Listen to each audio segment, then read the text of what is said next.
Dagi Jetsun Lama Tuje Che Nyamda Dala Tuje Siksus Gebe Shesan Dala Tendo So Uyun Sunge Nawa Tsedo So Tseje Ningne Sawa Debe Tse Dechen Korlo Visu Lekshun Yila Sambe Dede Malupa Geme Lunge Rubra Jingel Sonye Sodan Dikdun Shape Tse Dunge Namge Yinsu Lekshun Lapchen Tsani Yonsu Zoba Dan Cheranyit Jancho Parge Ninsen Tukun Tu Nyu Peme Siudro Lekshun Jancho Drube Gegen Kunshishi Tingen Dela Drubra Jingil Dagi Lona Chela Chopa Dan Chemin Samchur Ngemba Shiwat Chedan Tumbe Dede Malupa Beme Lungi Drubra Jingil Dorna Tene Tsira Tamche Dan Techi Pardu Nekav Tamche Tu Rese Kyamne Lama Kele Me Tukje Chingi Dala Siksu Sul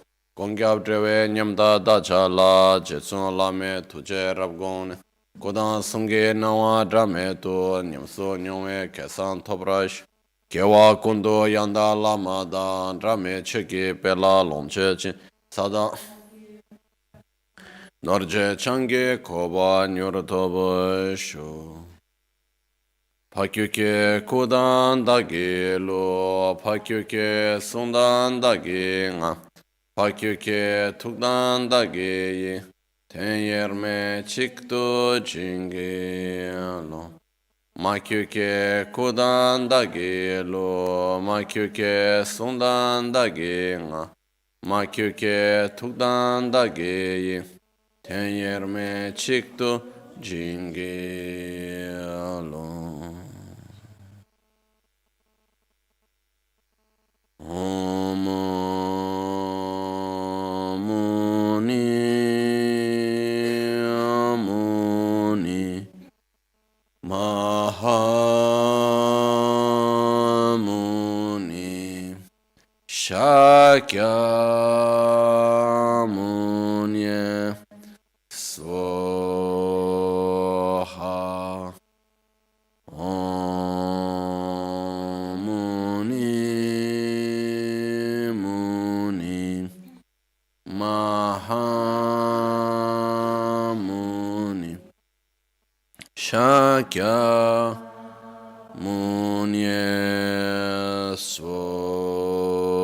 Swaha Om Muni Mahamuni Munye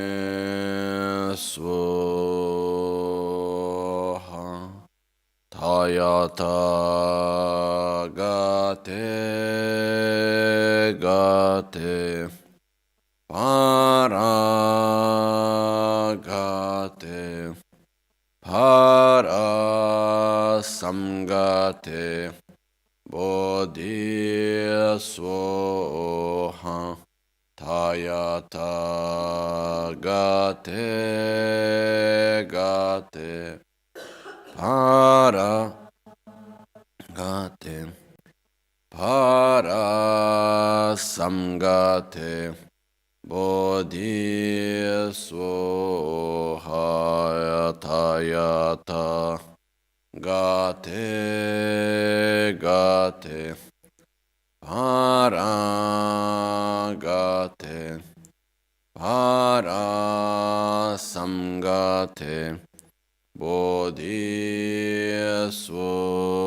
Bodhisoha Tayata Gate Gate Paragate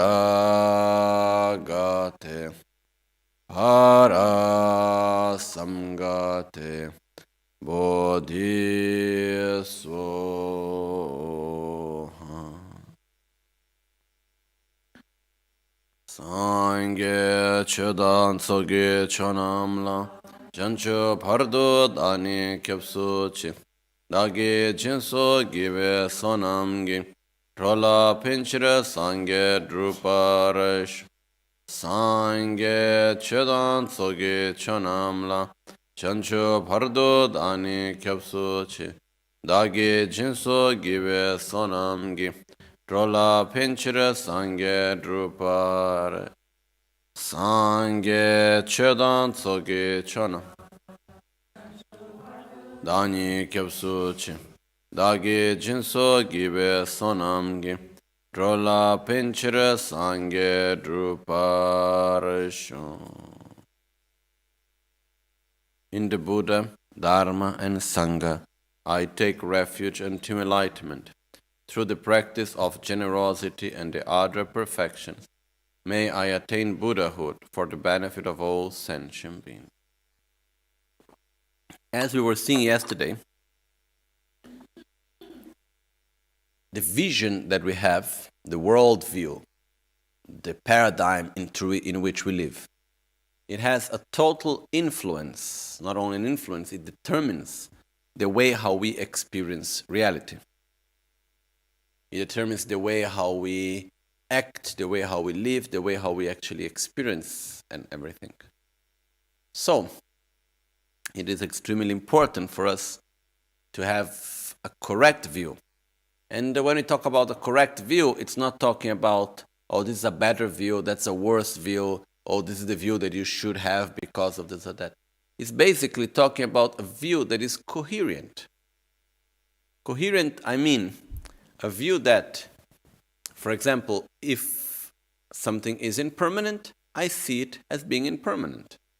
That's for me a coherent view. When we see, okay, is impermanent, but I see it and I experience it as if it was permanent, that's a non-coherent view. Okay? So, based on this, the point here is not having a beautiful, pure view about everything, but it's having a view of the reality that actually has a correspondence. It's like I attribute values and characteristics that the unity of the parts can actually fulfill. Okay? So I see reality in a way that I can have a correct feedback. There is actually, how to say, correspondence that is coherent. So, there is one aspect which I believe it's important to understand also is that, for example, physically, independently, physically or mentally, when things are in harmony, when in this complex interdependence, things are in a way that they are in harmony, naturally it will show and it will manifest such harmony. And by that, we will experience pleasure and so on. When there is a part where there is no harmony, then we will experience suffering mostly. So let's take, for example, our body. When the body is in perfect harmony with all its parts and so on, this will bring us naturally a sensation of well-being and pleasure. Okay? Sure, we can also induce the body into pleasure, momentary pleasure, and the body is not in a state of balance. So, but that's another thing. Let's make the example from the other side. When we have pain in the body, why do we experience pain? Is an alarm that is ringing, saying to us, look, there is something going wrong in your body. So luckily, we have pain. Pain is something very important. Because if we would not have pain, we would not know what is going wrong in our body. And we would simply continue to do what is wrong for us. And then we would die much sooner. Sure, okay, even with the alarm, we are not really listening much what is happening well, but that's another thing. But the alarm is very important because the alarm is telling us, look, be careful. Something is wrong in the way you eat. For example, if we eat too much or if we eat something is not good for us, do we have a result in our body? Do we feel something? Yes. So, what is the body telling us? We have this very intelligent mechanism which says, when you do something wrong, I tell you. But what we do, we just say, shut up, mechanism, and I continue doing what I want. Okay? But it's another problem. We're not opening that door right now. That's not the point right now. Okay? The fact is that the mechanism is very important of self-defense, which means when something goes wrong, when we are doing sleep, if our emotional this way, sends a message to us. Nothing wrong. Really, how to be very clear the message is more, and what to do out of something that we are not doing correctly. Okay. In the same way, with the mind happens the same.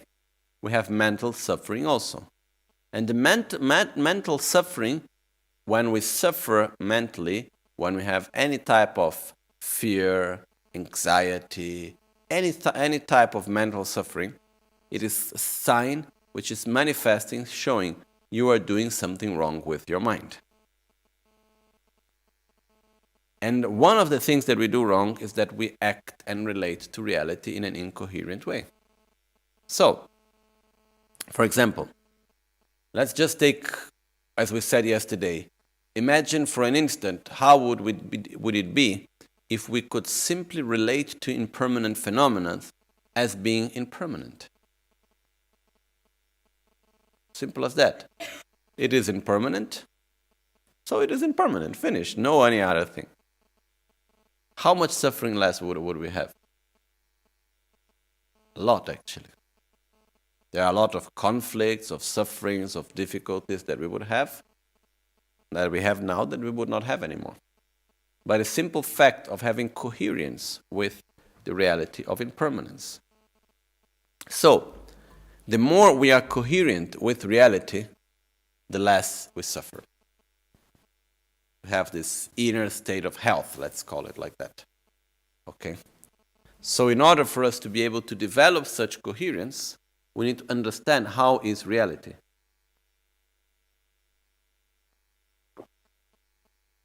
How reality functions. So, the aspects that we were seeing yesterday is that reality functions through what we call interdependence, and we have 3 levels of interdependence. We saw yesterday the first level, which is the gross level of interdependence, in which everything that is impermanent, old, composed phenomenon depend on causes and conditions to exist and have results. So we see this very complex interdependence where one thing is connected to the other. Okay? The next level is, we were seeing, is the interdependence, that subtle interdependence, that everything that exists depends on its own parts to exist. Which means nothing exists independently of parts, of its own parts. And what happens is that as we start to look at it, we get to the point of relativity. That things are relative, are not absolute. For example, we get to the relativity of space, we get to the relativity of time. So, in the moment that everything that exists is made out of parts, which means that everything that exists is an unity made of parts, and at the same time is a part of another unity. Okay? My body is a unity made out of parts. And I, myself, I am a part of a society. I'm a part of the planet. I am a part of something else. Okay? And like this we can go on and on into many, many levels. The planet is a unity, but is a part of a solar system. The solar system is a unity, but is a part of a galaxy. And like this we could go on and on. Okay? So, everything that exists is a part of something and is made of parts also. So, this brings us to different understandings.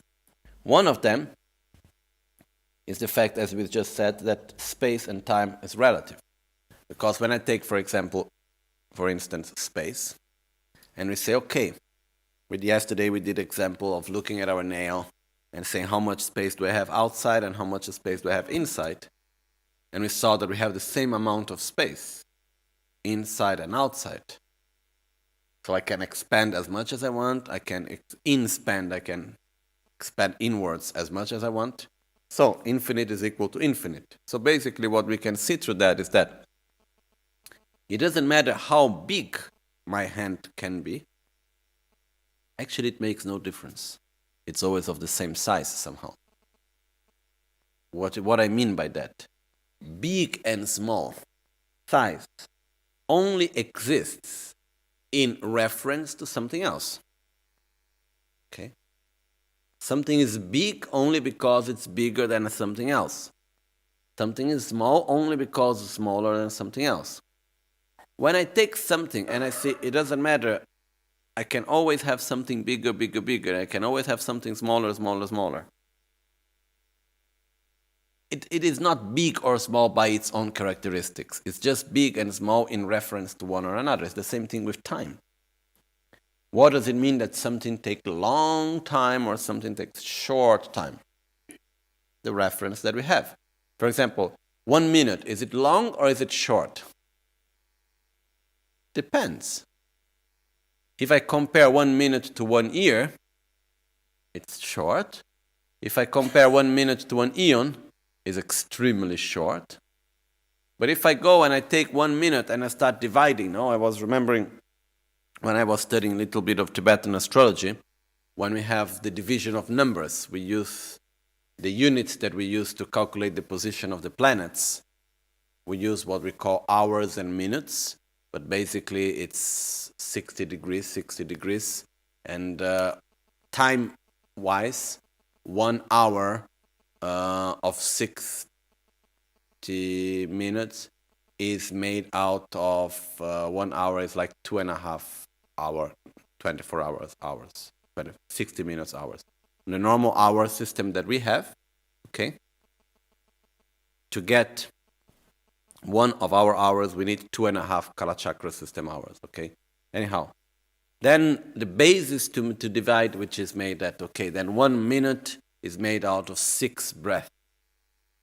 Every breath is made out of, in our system, is 4 seconds, okay? So if we take 4 seconds, 1 breath, it is divided into 67 equal parts. Each 67th part, it is divided into 707 parts. Each of the 707 parts is divided into a number that I don't remember precisely now, but I think is 1064, something like this. Each 1064 parts is divided into another big number. Now I don't remember what it is. It's quite a big number, okay? So one time I did a calculation checking on our own system of time, the smallest unity that we use to calculate the precision of position of the planets, how much would that be in time? And it was like 0.0000000 whatever millesimo of a second, okay? It was something that it was extremely small. So let's say we take that very tiny unit of time, and then we take 1 minute. A minute is very long. Okay. So something is long and short only in reference to something else. And when we have infinite to both sides, in an absolute level, is it long or is it short? No, it's relative. Because I have as many things longer as I have as many things shorter. Okay? So this brings us to start looking at reality in a less objective, absolute way. We start understanding that things are relative. Okay? Even when we look at the unity, our idea is that the unity is a unity by its own characteristics. Actually, it is not. Even in mathematics, the number 1 looks like a very solid unity. If we go to look, the number 1 is composed by many parts. Then each part is composed by many others, and like this we can go into the infinite. If we look to the body is made out of parts, and each part is made out of parts. And we look that everything is like a whole universe within itself. Okay? So this starts to bring us to the idea of, okay, things are relative. Things are not as solid as they appear. Okay? So the next step to understand better this part is when we talk about that, okay, within the subtle interdependence, we say that everything that exists depends on its own parts. So when we say that it depends on its own parts, we have seen that with impermanent phenomena, which is somehow more easy to understand. You can divide things, time and space, and okay. But what happened to permanent phenomena? How is permanent phenomena depending on its own parts to exist? That's what this we will see now. Okay. When we look at the fact that also permanent phenomena depend on its own parts to exist. So let's make some examples of what is a permanent phenomenon, first of all. We talked about that yesterday. One of the main examples that is normally given in all the texts when we talk about a permanent phenomena is space. Okay? Space as a general concept. And the concept of space is called, we call it actually, okay, before that I need to explain another thing. Yeah, we have actually, normally when we talk about permanent phenomena, they are what is called in Tibetan tunchi and drachi, which means tun means meaning, chi means general, dra means sound, chi means general. So generalized sound and generalized meaning, generalized meaning, tunchi, and generalized sound, drachi. So what does that mean? It's like a mental image. The generalized meaning is a mental image that is formed by thoughts, experience, things that we have seen, that we have listened, thoughts that we have had by our six senses. And a generalized sound is a mental image that is created not by a direct experience we had, but by something we heard. For example, if I start telling you how is a puja in the monastery of Sera where I was, and there we were 4,000 monks all sitting in line, so many together. The monastery, all the walls were actually almost like beige, white color. Very simple way, and you have all this line of many, many monks together and so on. And then, for example, I was remembering one image. One day, it happened a few times, not so many, but a few times. There were sometimes there were pujas that were like the whole day long. And sometimes it was really very, very hot. We were in the south of India, so we had like 40 degrees plus. So one time I remember we were in this puja with all these people, and the sponsor of the puja, in the during of the day, instead of offering tea to everyone, offered like Coca-Cola. So you imagine there's 4,000 monks, everyone with a bottle of Coca-Cola in the hand. And then in the moment of making the offerings, there they were making the offerings with the Coca-Cola in the hand. I was imagining, we need to film this and sell as a publicity for Coca-Cola. Anyhow, there they were doing this, and then after all of them, like drinking the Coca-Cola like this. No? So, can you imagine it? Okay, that's a generalized sound. You have not seen it, but you can imagine it. So, that image that comes to the mind is a generalized sound. And this makes me remember another thing I was just telling before, that even one time, for example, we were in the smaller department of the monastery, like around 150 monks. And then there was one new monk, and he was already an elder guy, like he was around his 60s something. And he came from a very small village somewhere in Tibet, never saw anything of modern life. And he arrived there, and he wanted to become monk already quite old. Which is okay, it's welcome. But according to the rules of the monastery, when you enter the monastery, when you sit in the puja, you sit in you are the last one to sit. So in the hierarchy of the way how you sit, the ones more to the center are the first the lamas and then the elders. If you are the last to arrive, you sit in the last seat. Then when there is someone that enters after you, he sits after you. So there is, even between lamas, there is a precise order according when you arrived in the monastery. So when you go, you sit. If comes someone else that arrived earlier, you give the seat before. There is a very precise order how to sit. That is applied everywhere, in teachings, in pujas, everywhere. So this monk, he was old. Not so old, but he was around his 60s. And he was sitting together with the small kids. Because all the ones that have just entered the monastery normally are small kids. So he was sitting in the middle of the small kids. So one day he had just arrived to the monastery. He was there, and he was in the beginning sitting with these small kids around there, 10, 12, 8, this type of age.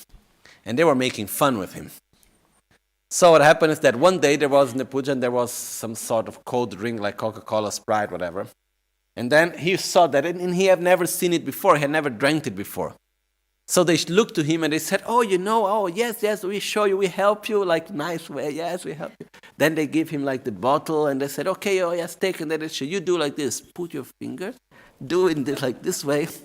And then after you should drink directly, And there I was sitting on the other side, but I was looking at the scene. And then there was this guy doing like this, and then he opened, and then there was Coca-Cola coming out of his nose, And they were all laughing around, but not laughing strong because then come the discipline master, So they were, and then he was also laughing, and he had like tears and all. So you can imagine it, right? That's a generalized sound. You have not seen it because I am telling you. Okay, that's a generalized sound. But the generalized sound, it's always a generalized meaning also, because how can you imagine it? Because you know what is Coca-Cola, because you know what's the experience if you shake a Coca-Cola bottle, you know what happens, you have seen monks, you know what is a child, you know what is an elder person. You have all this, so we have all these many different concepts and mental images that we put together, and then we can create one mental image. Okay? So this is a generalized sound, and has a generalized meaning also. Okay? So there is a division between a generalized meaning and a generalized sound, because to make the division between images that we create based on our direct experience and images that we create based on what we are told. Okay? But even when we are told, they are composed by previous experiences. We cannot make out something out of nothing. Okay? So, every generalized meaning, it's permanent. This doesn't mean that it will exist forever. It means that as long as it exists, it is not constantly in transformation. Okay? There are some permanent phenomena that will exist forever, and there are some permanent phenomena that will cease to exist at a certain point. For example, we can have a generalized image of meaning of a cassette player, like these old cassettes.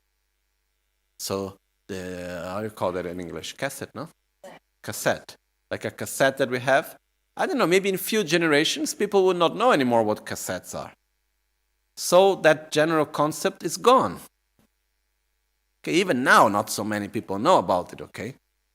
So it's something for a museum, and people don't go so often to museums, so they don't know anymore what is that. Okay, and like this we can have many, many other examples.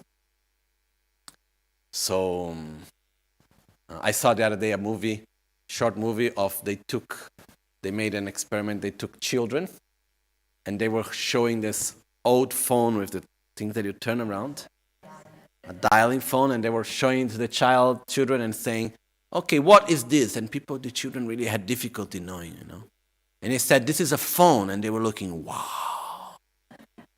And they were looking, how does it work? They were asking, you need to put your finger here and turn around. They say, that's so difficult. How complicated it is, And they were trying to understand it, and they had any idea how it was, okay?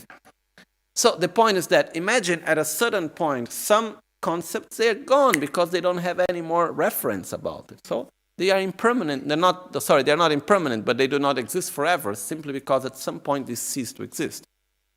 Even they don't change. They simply stop existing. Okay? If they change, they are impermanent. But they stop existing. We generate new mental images, new generalized meaning, but they are not the same, that could transform. So it's like we have our own personal generalized meaning of one thing or another. When we die, they're gone. Okay? So there are permanent phenomena that exist forever, permanent phenomena that do not exist forever. Okay? So one permanent phenomena that exists forever, for instance, is the generalized meaning of space. Space, the general space, is something permanent. So here I take the opportunity to talk a bit about space, because to understand emptiness, it's very important, first of all, to understand space. So what is space? The definition of space in Tibetan is called Tore Kaktsam Gimega. And in all the philosophical texts, in most of them, when we talk about something permanent, what is the example that is given always is space. Okay? So let's take, for instance, space. Tore Kaktsam Gimega. Tokpa means obstruction. Rekpa means contact. Kaktsam means blocking. Mega means non-affirmative negation. So the definition of space would be the simple non-affirmative negation of obstructive contact. But if we make it more simple translation, if we make a simplified translation, will be the simple non-existence of obstruction. The simple lack of obstruction. Okay? So if we take it, for example, if I put the book in my hand, is there space also for the cup in my hand or not? On top of the book, yes, but not on the hand. Why there is no space for the cup in the hand? Because there is obstruction. Okay? And what is space? The lack of obstruction. Okay? So space means the lack of obstruction.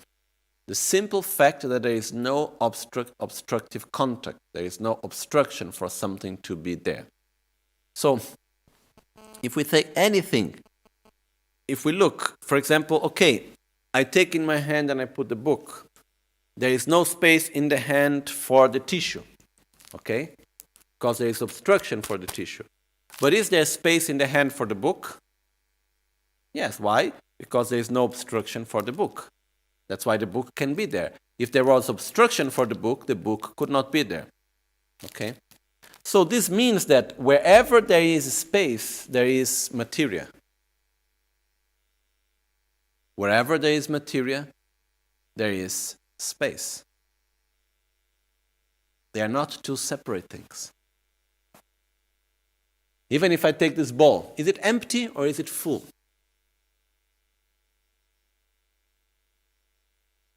Depends of what, no? Is it full of water?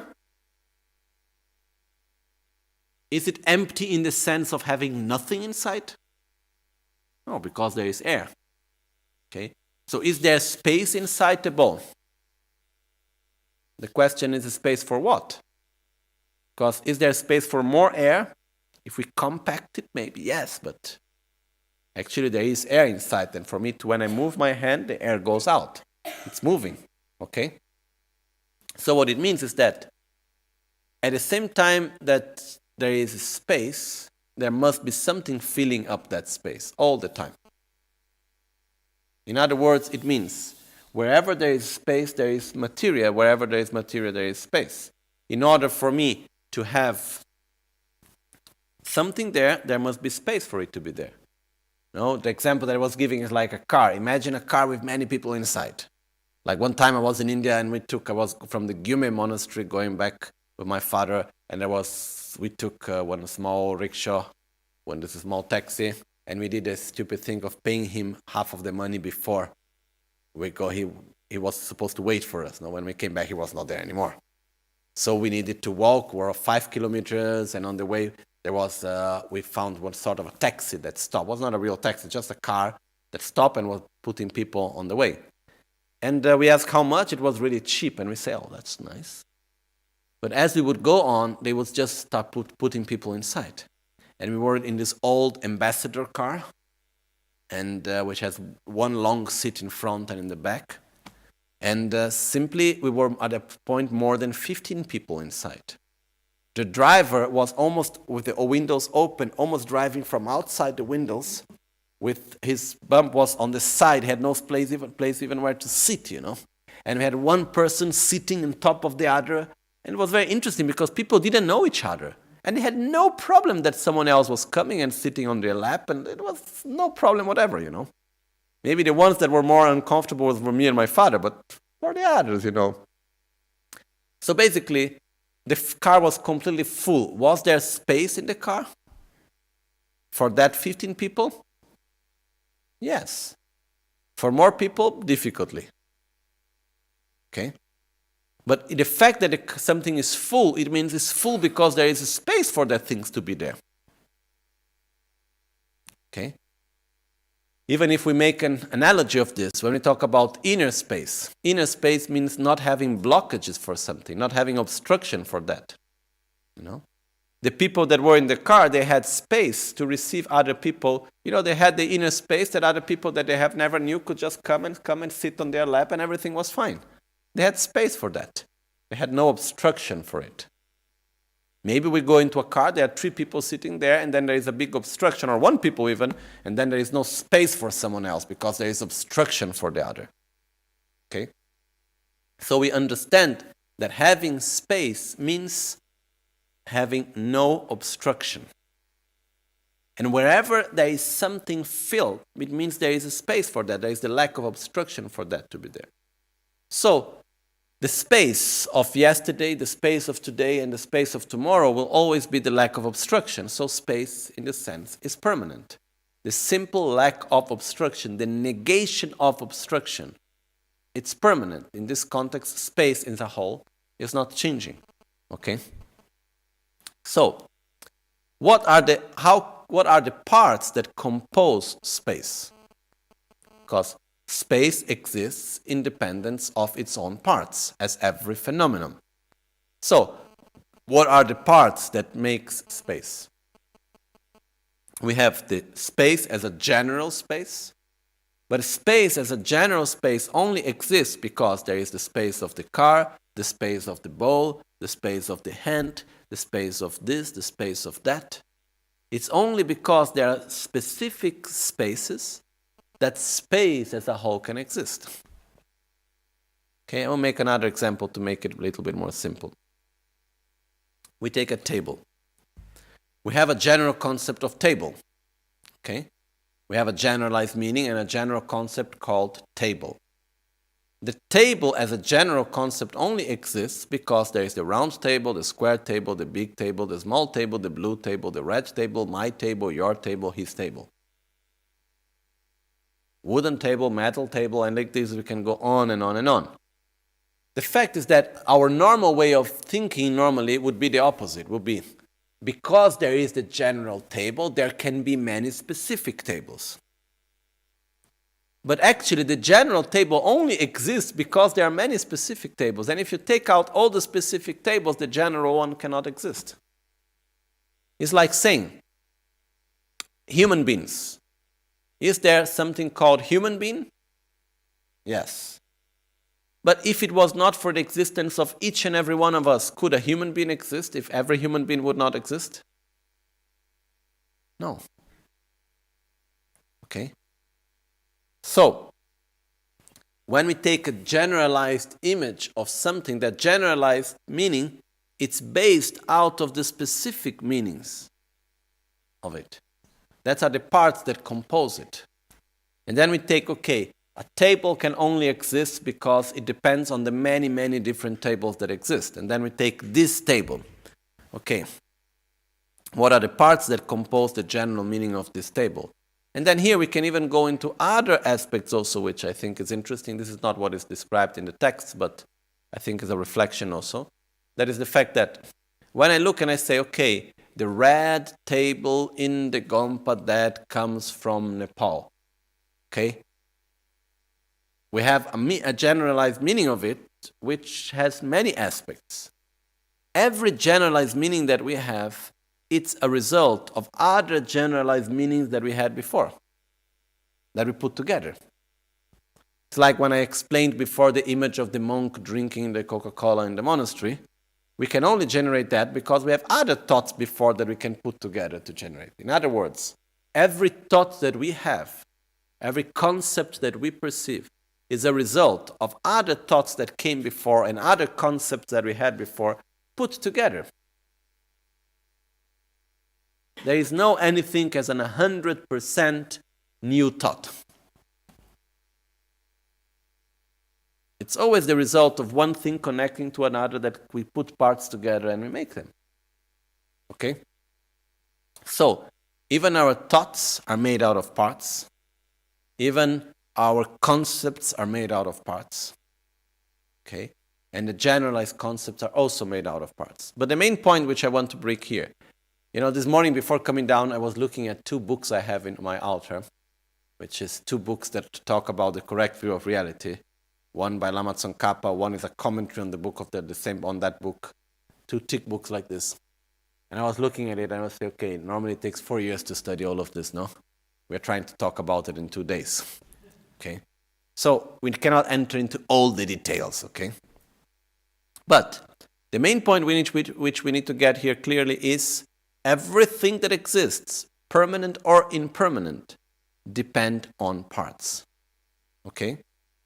The other important point that I want us to reach is space is the simple non-existence, the simple negation, the simple non-existence of obstruction. Okay? But space, the space of the hand and the space of the singing bowl, as space, are they the same as space? Yes, they are the simple lack of obstruction. But the space of my hand and the space of the bowl, are they exactly the same thing or they are 2 different things? One is the space of the hand, the other one is the space of the bowl. They are 2 different things. But as space, they are the same. Both of them are the lack of obstruction. Okay? This doesn't mean that they are the same thing. They are the same as being space. Okay? This is just concept that will help us to understand emptiness just afterwards. So now, we get to this conclusion, which is, things depend on their own parts to exist. Everything that exists, if we analyze, we'll see that it's made out of parts. So reality is nothing more, nothing less, that if we go to look, a unity of parts. Everything is made out of many parts. And if we go to every part and we look, it's made out of parts. And that small part is made out of parts. And like this, we can go to the infinite. So in one way, it's like universes within universes, realities within realities, world within worlds, okay? Because everything looks in unity, looks everything, okay, here we are in this Gompa, beautiful, everything fine. Then if we start going inside one part of it, it's a whole universe itself, If we take, I don't know, this little stone that is in my hand, it's a part of the Gompa, but when we go to look into it, it's made out of so many parts, and then each part is made out, it's a whole universe in itself. Okay? So everything that exists is made out of parts. Okay? It's actually a quite mind-opening concept if we truly look clearly to it. Okay? Well. Yes.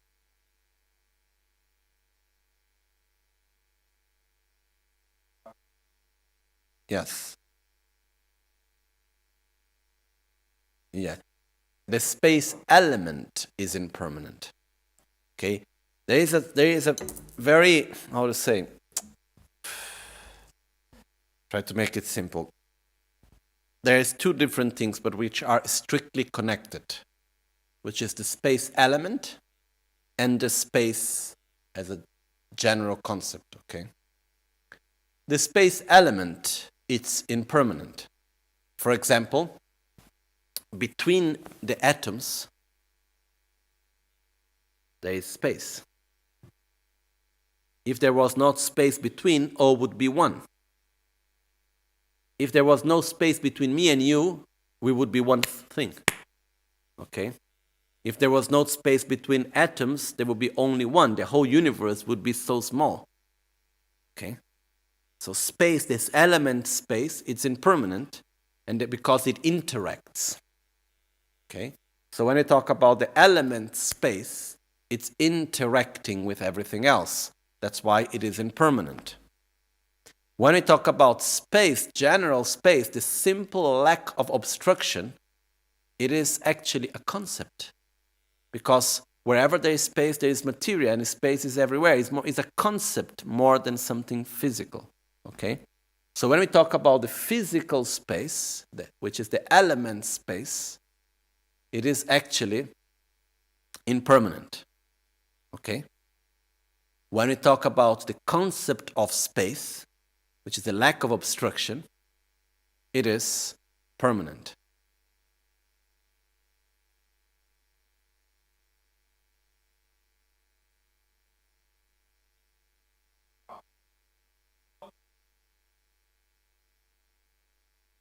The parts of the concept of space is all the places where you can apply the concept of space. Okay? There is space in the hand, there is space in the here. I can apply. What it means here. Forget about space as time-space basis, okay? Just think about the lack of obstruction. There is lack of obstruction in my hand, there is lack of obstruction in the ball. Okay? This is what makes the lack of obstruction as a whole. Okay?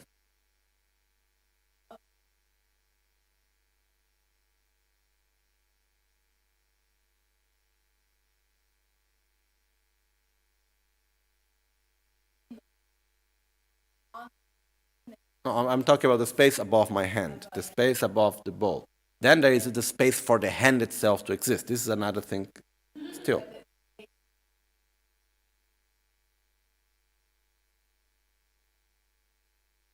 No, they are not the same space. They are the same as space, okay? Space, any space that we take of anything everywhere, it's always the lack of obstruction, okay? This is one of the reasons why the element space have been kept secret for centuries, okay? Because to understand the difference between element space and space as the lack of obstructive contact, okay? It is very subtle. And to understand emptiness, it's very important to understand the space as a concept space, okay? It is very, very important because actually space and emptiness, it's extremely similar. What changes is the object of negation. But they are extremely similar. I'm not going to open this door now. We're talking about it a little bit later. It's going step by step, okay?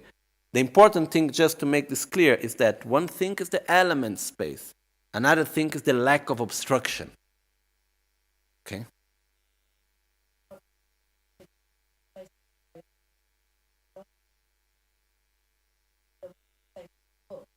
Mm-hmm.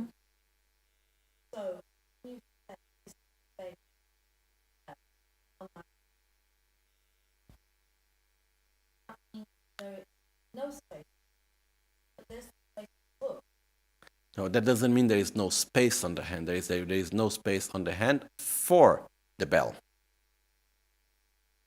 Because there is space on my hand for the book. There is no space on my hand for the bell. When we talk about space in this aspect, we need to forget about the aspect of space as time, space as quantity and place. Space in this case, it simply means the lack of obstruction. Because there is obstruction for the bell, that means there is no space for the bell. Okay? Sure. So, okay? This is actually, if we get to the point, this is also why, for a very long time, the element space have been kept secret, because there is this very delicate, subtle, division between element space and space as a whole, as the lack of obstruction, okay? But the space as the lack of obstruction is extremely important to understand emptiness. But we will look at that after. Okay, we still have one level of interdependence to go. Okay? So,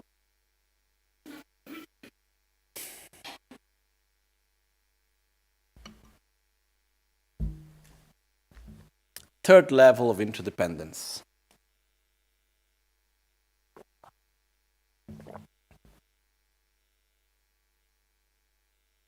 We have seen the first level of interdependence, that all impermanent phenomena depend on causes and conditions, which is the interdependence between causes and results.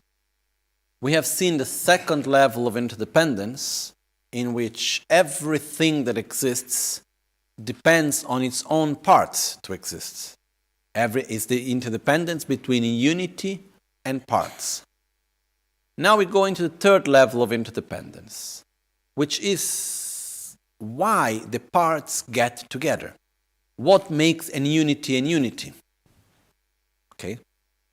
And this is something which is more deep, more delicate, but we can go through it. So let's try to understand a little bit better. Let's make, for instance, the letter A. Okay?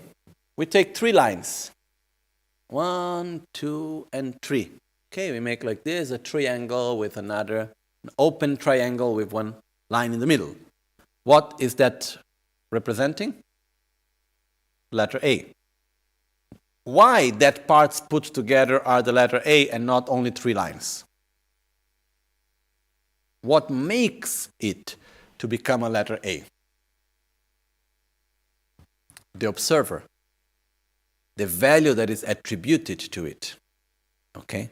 So what happens is that when we have many parts put together, even, for example, they only become a unity out of a convention, out of a name.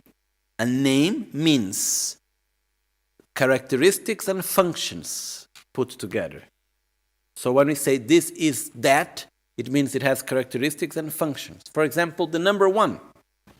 What makes many parts put together become the number 1? A convention, the observer. For example, even in mathematics, we have the many bases of mathematics. We have mathematics base 10, base 8, base 12, and so on. Base 60. For example, there are some systems in which what makes a unity? 60 parts put together. So when you count up to 60, then you become again one unity. There is unity, normally our system is base 10. You count 1, 2, 3, 4, 5, 6, 7, 8, 9. 10 is a new unity. And like this we go on, okay? It's a unit. So on the other side, we can have unit base 12. We can have unit base 24. We can have unit base 50. We can have any type of unit, okay? So what make 10 parts put together become 1? A concept. Why that is 1 and is not 1.2? If we had base 8, it will be not 1. It will be 1 point whatever, okay? So, what makes the parts to become a unity is the value that is attributed to it. Is the name that is given to it. In other words, without the observer, the parts are only infinite parts. And there is no unity. Okay? So what makes that unities to become one part is basically the observer. Another example is there is this game of having one page full of letters. Then within all these letters, we need to find words. Okay? Why are these letters a word and not that letter as a word? Because the value that we attribute to it. It's the same thing when we listen to someone talking, what arrives in our ear? Sound or words?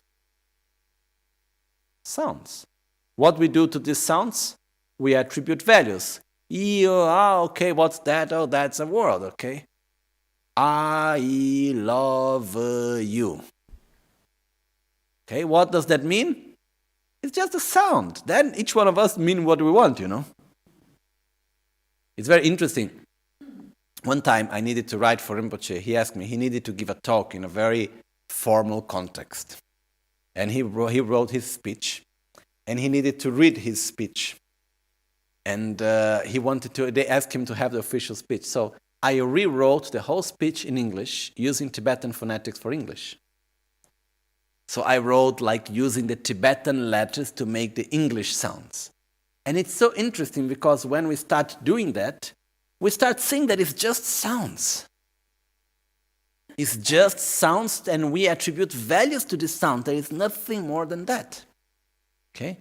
And I don't know if you have ever experienced, I had a few times in my life switching between languages, that suddenly one sound doesn't make more sense with the meaning. Suddenly it like, strange, does that really mean that? Is it really like that, you know?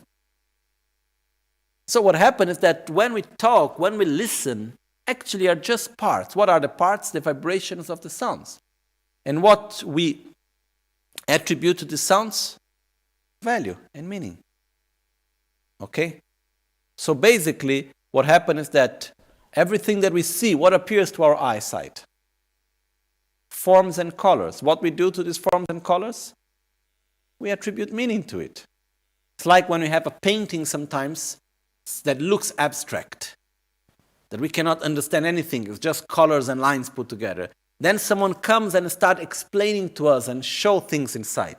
And since we attribute that value, we look to it and we can see a specific design that before we couldn't see. So what happened is that everything that we perceive, actually, it's perceived through our own mind. In other words, everything that we see, that we experience through our six senses, are a reflection of our own self, of our own mind. We are totally unable to perceive anything independently of ourself, of our own mind and perception. So, this brings us to another thing, which is connected to the previous level of interdependence. That is, there is no such a thing as a great reality that is experienced in a different way by each one of us. What exists are infinite individual realities that put together make a great reality. It's like the example that we made before of the table. There is no such a thing as the table, and then there are many types of tables. The table only exists because there are infinite types of tables, and that we find something in common between them. That's what makes the table. Okay? In the same way, there are infinite individual realities which makes their reality, and not infinite individuals' interpretations of the reality. It's clear the difference. Okay? There are infinite individuals' realities that makes the reality, and not infinite individuals' interpretations of the reality. Okay? So it's an important difference that is there. So within that, what happened is that, let's take, for instance, this object here, which we call book. Okay? What is a book? It's a name, book, which brings together with it functions and characteristics that is attributed to a unity of parts. Okay? What are the parts of the book? The cover. Okay? For example, here in the first page I have this nice image which I painted it when I was in the monastery, which is the image that my friend drew it and then I painted it with a computer. It was not by hand, okay? But I did the painting. It's still painting, no? Then I cut it by hand and I put it nicely here. This is one of the most important books for me. And when I studied, for example, there is the first page which has a scotch on it, a tape, transparent tape. And this has also special meaning because when I got the book, this book is given for free in the monastery because for all the students. So we go one day when we enter that first class, then we can have access to the books of that study. So we went to the library and we received the book. And we were many there receiving the books. And when I received mine, the first page was torn. And the first meaning was, oh, I don't want that. I want a perfect book. But then I remember very clearly looking and say, but why do I need the right perfect book and why should I give this to someone else? So I keep it. And I take care of it. So I go there and I fix it. And it always had a special meaning somehow. And then I have all the things I wrote inside. And it's the book which is talking about many, many important subjects such as bodhicitta, Four Noble Truths, relying upon the Guru, our true nature, the difference between Buddha's teachings and its commentary, so many other things, okay? So, is the commentary on the first chapter of the Abhisamaya Alankara. Anyhow, what I want to say is that with all the meaning that I have this book for me, it brings me memories when I went to receive teachings and the first debate session, many things it brings me memory, okay, this book. So when I look at the book, the value that I attribute to it and the value that each one of you attribute to it is the same or is different? It's very different, okay? So, also the level of attachment by consequence, okay? So what happened is that, but if I go to analyze what makes the book a book and not just a bunch of pages put together? And what else could this object be? Could it be something to put a pot on top, like how to say in English, a coaster for a glass, or where a pot holder, like where you put on the hot pot, where you have a hot pan after cooking and you go on the table and you can put on that. Or maybe I have, the table is not stable, I put under one of the legs of the table. How many functions could this object have?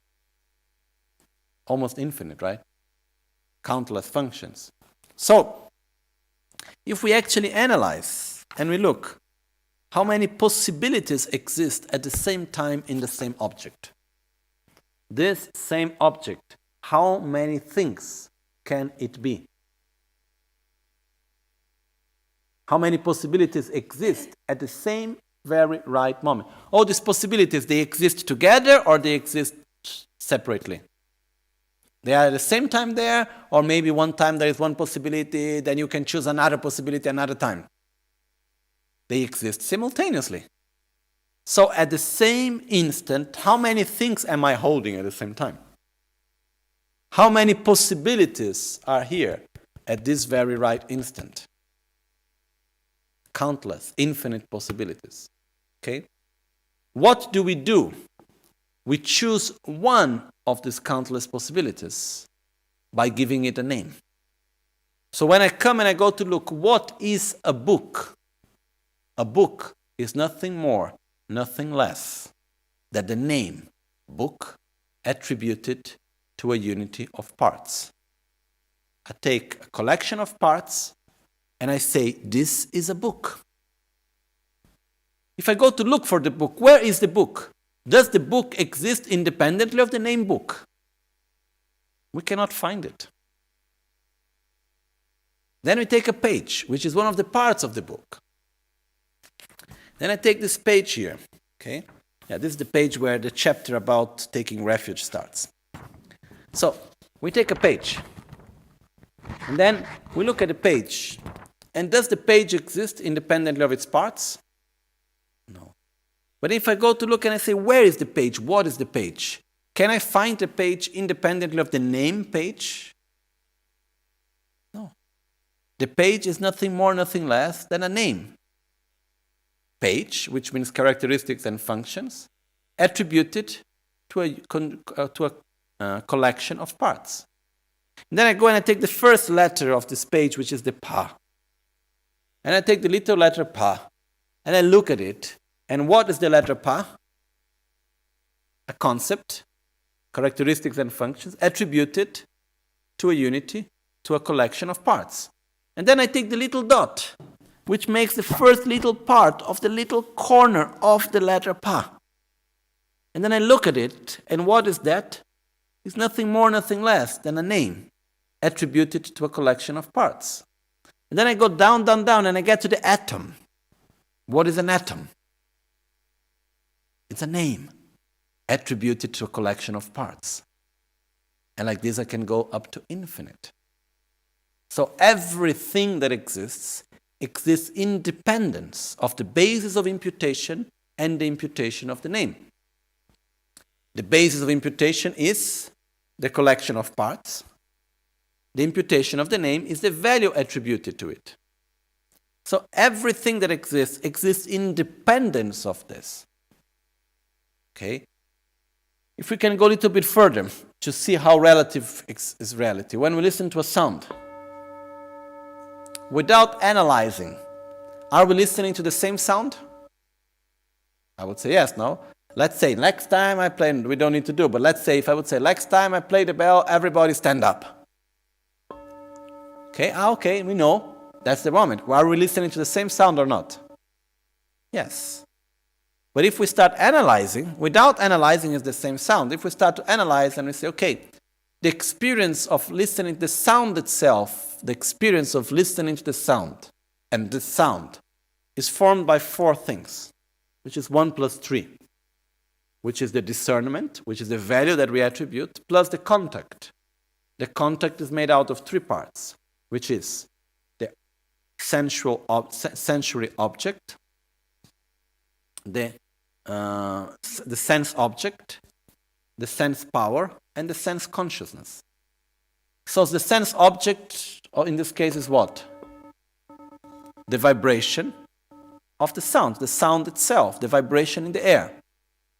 The sense object, which is the vibration in the air, that arrives to my ear and that arrives to the ear of each one of you, is it the same or is it slightly different? You know, if I just do like this, it already changes. So, according to our position, the vibration that arrives to us is different. So when I play the bell, what each one of us experience, the sense object is different. It's similar, but it's different. What is similar, by definition, is different. Okay? Our sense power, our own ear, physical, is it the same or is it different? It's different. The way how we perceive the frequencies, for someone is more loud, for someone is less loud, physically is different, okay? So what happens is that not only the object is different, our own senses are also different. So the sense power is different. And what about the sense consciousness? The part of our brain that perceives the sound. It's the same or different? It's also different. Now, on top of that, to make it even more different, the value that is attributed to the sound, is it the same or different? Completely different. So, when I play this bell, what am I listening and what are you listening, and each one of us? Are we listening to the same thing or are we listening to something different? Different, actually. Reality is experienced in a very personal way. And it exists in a very personal way. And it's not that there is one sound and each one of us perceive differently. No, there are infinite sounds according to the infinite perceptions that each one put together makes the sound. Okay? So, what happens to this is that reality does not exist as it appears to us in a solid, autonomous, independent way. But it exists independence of causes and conditions for the impermanent phenomena. It exists independence of its own parts, which is the dependence between the interdependence between unity and parts. And exists independence of the basis of imputation and the imputation of the name, which is the basis of imputation is the collection of parts, and the imputation of the name is the name that is attributed, the value and characteristics attributed to it. Okay? What put parts together is the observer. If the observer is not there, it's just parts. But every part is just parts. So it's like we cannot, it's like if nothing actually existed. Okay? Another concept which is important in the whole puzzle is that wherever there is a space, there is life. Wherever there is a space, there is life. Wherever there is life, there is mind, there is perception. Okay? We make another example. If we take the cup of water, okay, this is an old example given in the texts, and it says the same cup of water in the same moment. How many possibilities exist right now here? If we take, the example given is if you take one being living in the realm of the God realm, if you take a human being and you take a being coming from the hungry ghosts. The hungry ghosts will see it as blood and pus, something repulsive. The human being will see it as water, and the God, from the God in the sense from the God realm, will see the Deva, will see it as nectar. Now, let's change to a more simple way of seeing it, of understanding it. The same cup of water. We have different beings looking at it. We have an insect, we have a fish, we have someone that is very thirsty and that is looking for water for days, someone that have drank too much water. And we have all of this looking at the same object at the same time. Does it exist in the same way or it exists in different ways for each one? Is it the same object or is it different for each one? So how many possibilities exist at the same time at the same object? countless, infinite possibilities. But what we as observers we do, we attribute a name, and by giving a name, by imputing a name, we choose one of the possibilities.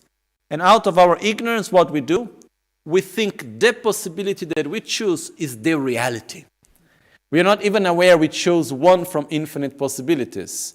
We just think that what I chose is the actual reality.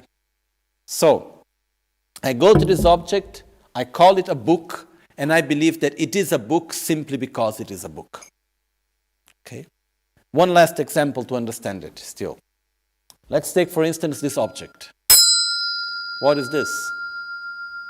It's a bell, right? Okay. So, let's say that I come and I say, okay, from now on, this is not anymore a bell. From now on, this is a cup to drink water. Okay? Can it work? Can it fulfill the functions and characteristics of a cup or not? I tried once. It works. Because one time during the teaching, people say, no, this cannot hold, doesn't fulfill the characteristics. So I put water, I drink, it works. Okay? So, let's say from now on I start using this object as my new cup. You come to the Gompa, you see the Lama using this new cup, and what would you think most probably? The Lama got crazy. He's using his bell as a cup. Or maybe he's drinking the nectar of wisdom because the bell represents the wisdom, so there he's drinking from the nectar of wisdom, or who knows what. It's just a cup. But how would we see if I come and I say, from now on, this is a cup?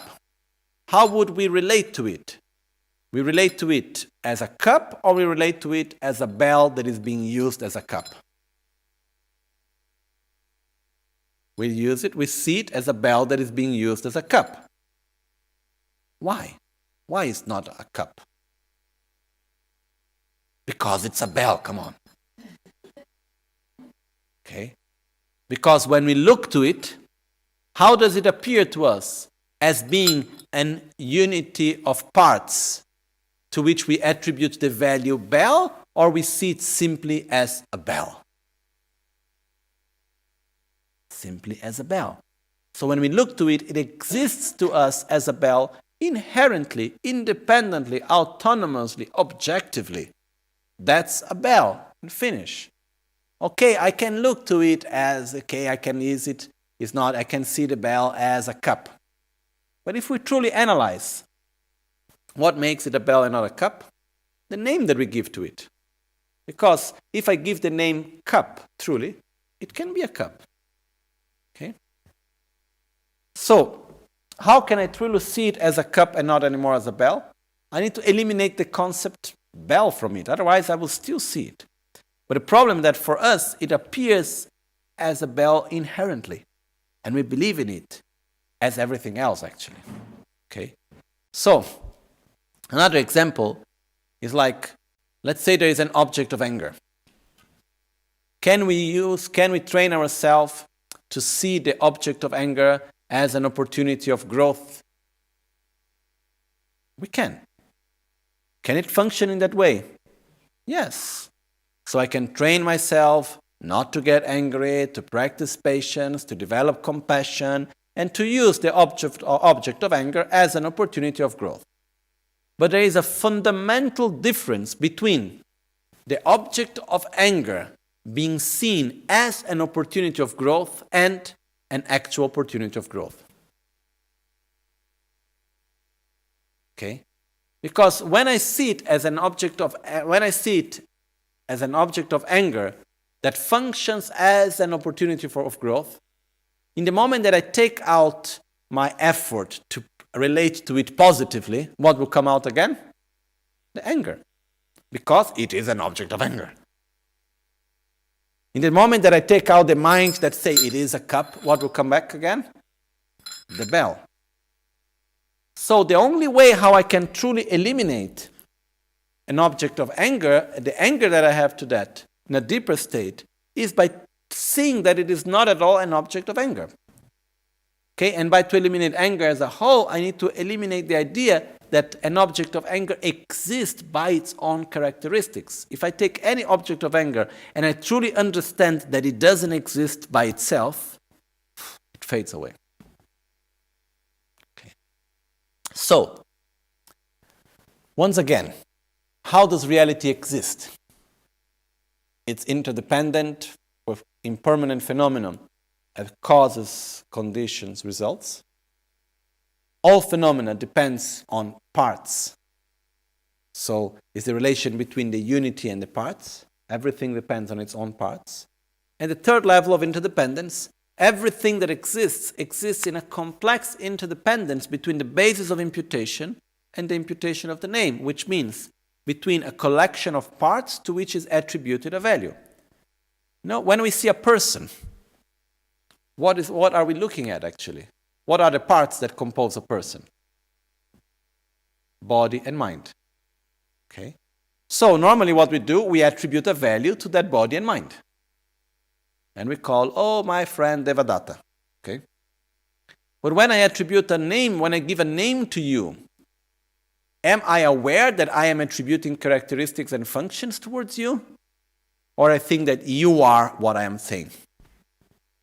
And what happened when out of experience, your parts, which means your body and mind, cannot sustain the characteristics and functions that I attributed towards you? In other words, what happened when you cannot sustain the name that I gave to you, the values that I attributed to you?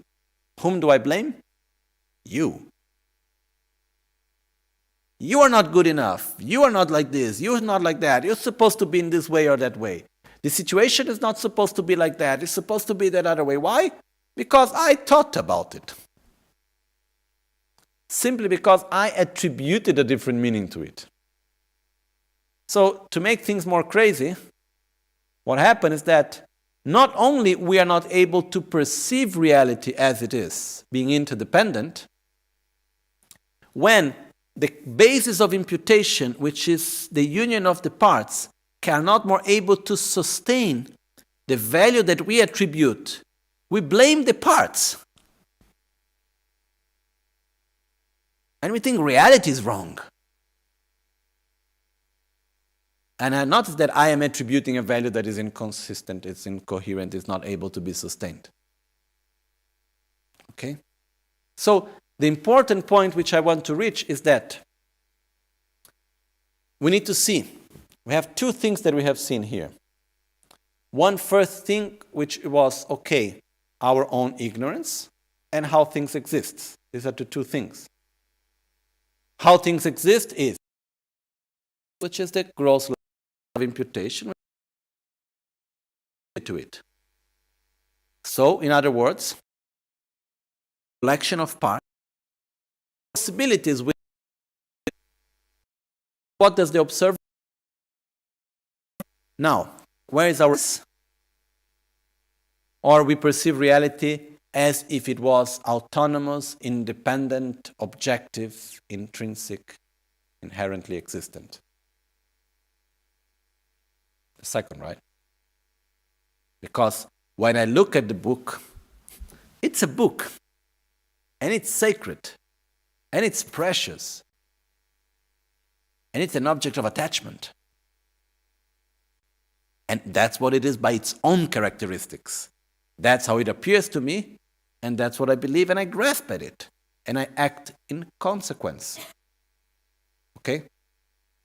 So, this is our ignorance, that we are not able to perceive reality as it is, because reality appears to us as if it was autonomous, independent, intrinsic, non-interdependent, when actually it isn't independent, when actually it depends on cause and conditions, it depends on its own parts, it depends on the value attributed to it. Depends on the observer. Okay? So, we have seen two things. Our ignorance, that reality appears to us as if it was autonomous, independent, and it's very important for us to be able to see our own ignorance. It's fundamental for us to see how reality actually appears to us and how inconsistent it is. how actually it's totally non-coherent, because it appears to me in a way that is not at all being able to be sustained by experience. Okay? Once we see these two things, then we get to the third part, which is, how can I do to eliminate my ignorance and to experience reality in a coherent way? That's where shunyata, emptiness, comes in. No? Up to now, we have not used the word emptiness. We have talked about interdependence, we have talked about ignorance, inherent existence, but we have not yet talked about emptiness. Okay? Emptiness enters as an antidote to eliminate our own ignorance, and as a result, to experience reality in a fully coherent manner. Okay? So sure, I'm not going to open now, because otherwise we will have the emptiness of our stomach, but we'll stop here now, and after lunch we'll come back to enter into the part of the actual emptiness as an antidote for our ignorance of experiencing reality in a non-coherent way. Okay? Jetsun lame kutse raptenchi namkar tinle chochur gepadang losan tempe dreme sasumgi drowe munsel tatu ne gyurchi nimo dele tsendele ninsen taktu delekpe koncho sumge jingelo koncho sumge ngodrup sol koncho sumge tashisha. At dawn or dusk, at night or midday, may the three jewels grant us their blessing. May they help us to achieve all realizations and sprinkle the path of our lives with various signs of auspiciousness. Omahun Tambalame Sangye Rinpoche, Kyobalame Tamcho Rinpoche, Drembalame Gendo Rinpoche, Kyamne Kuncho Sumla Chopa Bul.